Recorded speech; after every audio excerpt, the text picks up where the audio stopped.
What's going on, guys? Welcome back to another drafting review of Worlds 2023. This is the Swiss stage at the moment. Our next two teams here are going to actually be G2 and Damwon Kia, or D plus Kia rather at this point. As mentioned in other games in day one, pretty much what's happening here is that this is the first clash that every team is going through, where all their scrim information, all of their playstyle stuff, it all kind of just combines together to see and kind of formulate what the meta is going to be. So there's a little bit of a difference here with what some of the bans are. Nico ban's a little bit interesting, coming out from DK, probably just out of respect to G2. They might have something they can't deal with in terms of that champion. Kalista has been getting banned very often actually, so there's clearly been a trend here in terms of this champion's capabilities that people have not been aware of. We've seen other teams try it to not much avail, so it's very possible that it could just be something that teams are just afraid of more so than actually it performing. Caitlyn is another one of those things that it's actually not happened to have a game yet, but it's getting a lot of ban presence just because of the nature of this champion. It's very oppressive, just champion identity, all good matchups, not many counters. There's not much you can do about it, right? Very classic opener here from G2. Orianna B1, very solid. It's becoming more and more prominent. It's not very surprising at this point, right? We mentioned it before, really good blind pick because it just works in every comp. Has great matchup spread, doesn't really care. Can tech into anything, it works in everything right now, right? There's been a bit of a jungle choke here on the side of G2, banning both J4 and Lee Sin. So they're probably potentially opening up options for immobile champions that are weak to these two champions like this. So you could see some of these immobile ADCs come out. Mid laner's already been locked in, so with the Orianna, we still have targeted crowd control in things like the Vi. The Draven blind is super interesting though, because this is most likely a hedge depending on what they think DK will play. It's very possible that they just have a read on the things that DK like right now, because it smashes or guarantees priority into a lot of these things. It's very ego, it's a very G2 thing to do, and it's normally, I would say, not that allowed, but G2 is not like a stupid team or anything, right? I assume they're coming in with a plan and they're coming in with an answer here. Alistair, very interesting take on the priority here compared to other teams, right? This is technically like very blindable. It works in any comp, right? He can work in both directions. Same with the Zir. It's more so just to counter the quote-unquote counter the Orianna because it has a similar dynamic, but a lot of teams like blinding a Zir because of its ability to just work in anything. Nothing too surprising because same presence in Worlds 2022. Maokai, same thing. It's a very similar draft, and the potential answer for the Draven here is the Varus, and this is most likely something that's very tailored to DK specifically and what they prioritize. But with the entire field of AD carries open right now, it's very interesting that they go AD on 3 here. I probably would have just matched jungles and take someone that's like high priority, because look at the pool already. There's 2 junglers banned. They took Maokai, that's 3, and the pool is not very big. There's like maybe Sejuani left. There could be Vi into champions like Draven, but if you look here, this is the wrong patch.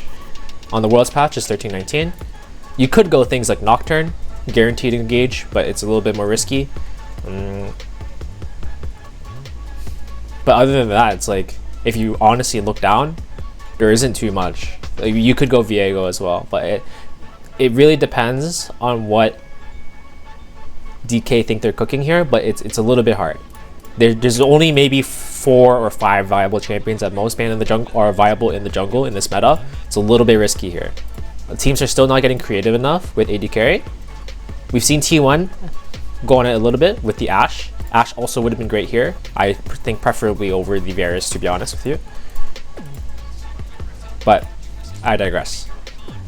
The main thing here is that both teams are okay in terms of like what their abilities are. It's more so that G2's very likely, unless I'm wrong here, they're very likely going to ban 2 jungle champions here, and then greatly reduce the options for DK, in my opinion. At least I think this is a great approach. They're going to have a pretty decent hit in the jungle side. DK also banned the Jax here, so that probably indicates that they want to invest resources towards that bottom side. They're trying to eliminate options so that it creates the most flexibility possible for DK to kind of neutralize the top side. With this in mind, it's actually very possible that DK are actually cognizant of this, and they are saving their jungle pick for 5. It's very uncommon, I would say, but it is quite possible because maybe they're cognizant of this situation already, that okay, jungle's getting turbo choked, there's not many options left, so we're going to surprise them with R5 pick. And in that case, it is possible because G2's comp will be revealed on 4-5 here, but it's already pretty, I think it's pretty clear with the Draven pick, but you could go for spicier options that can play backward or something like that if they were to show basically full engage or just classic front to back fighting, right? Things like the Belveth would actually be decent here. Interesting. So they do blind jungle on 4, just saving top for 5. My main gripe with this is that although it's okay, I don't really know if this is enough for, if it was worth really holding back Rel this late into the draft, right? If you're going to go Rel jungle anyway, because this Alistar R1 basically loses its identity, right? If you're going to do this anyway, in my opinion, you should threaten the flex from the very beginning.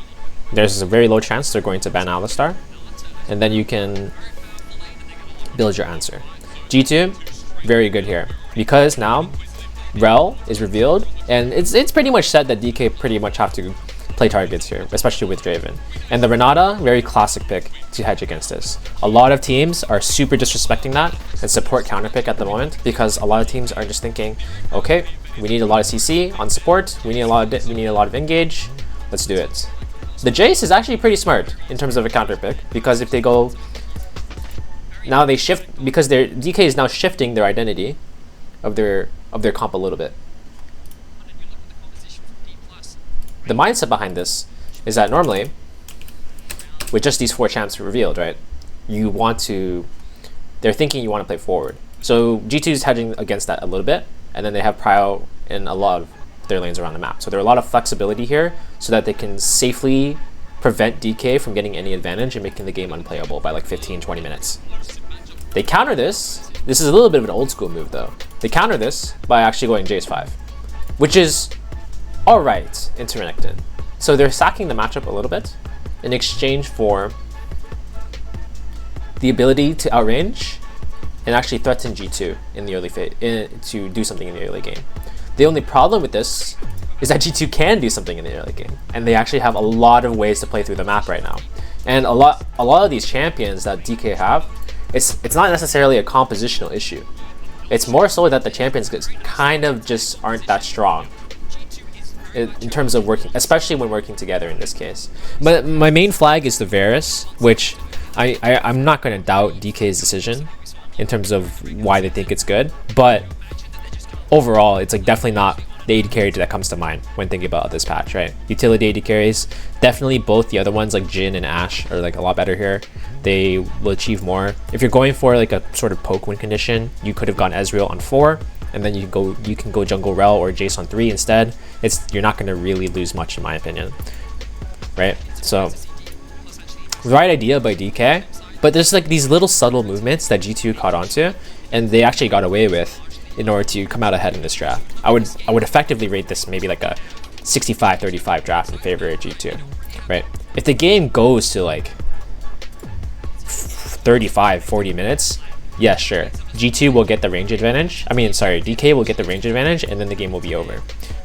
But to be honest, I don't doubt that G2 will cause some shit, and they'll make the game go into their favor by then, right? All of these champions have enough agency to do something about that and prevent that win condition easily. So solid opener from both teams, but I think overall G2 have a better grasp of what's like potent in this meta, and they gave themselves more of an environment to just reallocate resources on the right parts of the map and really counter the win condition that DK were going for. So I think this rel, the Varus on 3 and the rel on 4 were the most fatal parts about this draft for DK, because it gave the most information but also didn't really achieve much for them, right? So that's my take on this draft. I think G2 did a pretty good job of using their context to switch up picks and taking advantage of that. Thanks for watching this one. I'll catch you in the next one.